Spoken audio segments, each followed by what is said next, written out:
Hello, my name is Candace Milburn, and I'm a liaison specialist with the Veterans History Project. And with me, I have Nate Cross, an archivist for the Veterans History Project. So who were the women of the 6888 Central Postal Battalion? So the 6888 Central Postal Directory Battalion was a Women's Army Corps, or WAC, unit during World War II. And of course, the military and the WAC were segregated at that time, so the 6888 was designated as an all-African-American unit. And they came from all over the United States. They came from all different kinds of socioeconomic backgrounds. And the one thing that I really noticed from listening to their interview, the one thing that really unifies them is the sense of purpose that they had and their determination to serve their country in a time of war.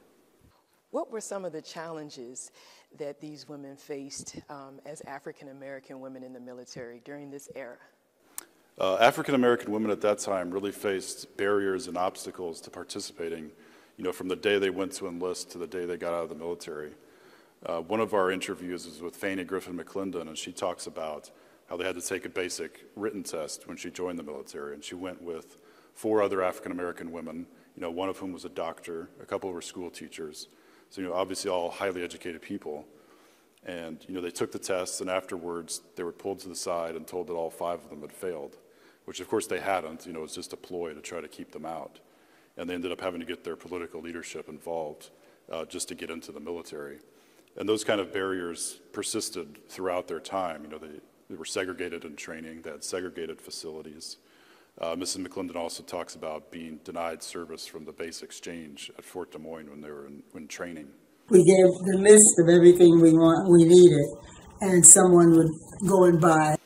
And then, when they went through training, they were also discriminated against in terms of their job assignments. African-American women were disproportionately assigned to the less glamorous, basically the less desirable jobs.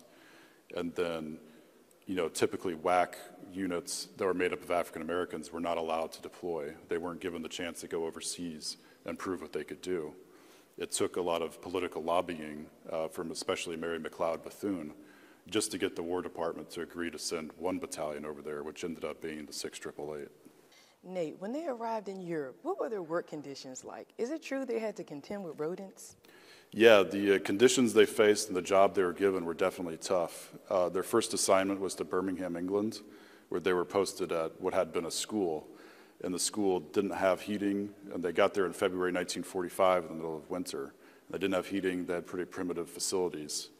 And even more importantly than that, they were faced with this enormous backlog of mail that they now had to deliver. People at that time didn't even really understand yet how to get packages and mail delivered to people. They didn't understand the importance of having the correct address. Oftentimes, they would even just put the person's first name. Like they would find all these envelopes that just said to Buster or to John. So that was a huge challenge, of course. And then people also were including perishable food in their packages, things like cookies and cake and even cooked whole chickens, which of course just spoiled and attracted rodents, which was just, one more thing they had to deal with on top of everything else. What was it about the 6888 that inspired you to write a research guide to the first-person narratives of the women of the 6888? As a veteran myself, it's really an enormous privilege to be able to work at VHP and just come into contact with these interviews on a daily basis. I think all veterans can kind of establish connections with other veterans, based on the shared experiences we have and the similar perspectives we have. And I definitely get that sense of connection when I listen to the interviews of the 6888 veterans. And then also, on the other hand, there's so many aspects of their time in service that are just completely foreign to me, that are just hard for me to imagine what it must have been like. I was fortunate enough to serve in circumstances where, society was just incredibly supportive of me and everyone around me. So to imagine what it would have been like, to serve in circumstances where so many people were trying to tell you that you didn't belong and that you shouldn't be there, it's just hard to imagine. It's incredibly inspiring, just the dedication and the determination that they had. And I feel, as a veteran, as an American, an incredible sense of gratitude towards them, because, the precedent they set and the work they did in kind of disproving the misconceptions, the racist misconceptions that people had.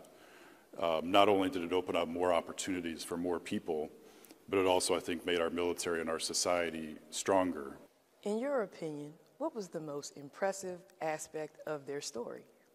I think you have to start with what they did, just in their job of delivering the mail. The numbers behind what they did are pretty incredible.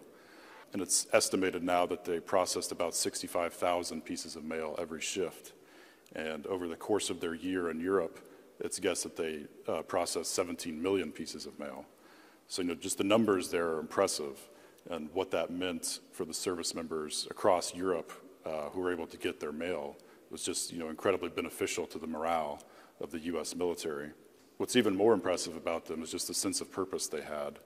They knew exactly who they were, they knew what they wanted to achieve in their life, and they weren't going to let anybody stand in the way. From a personal perspective, what stood out to me most was their dedication to service.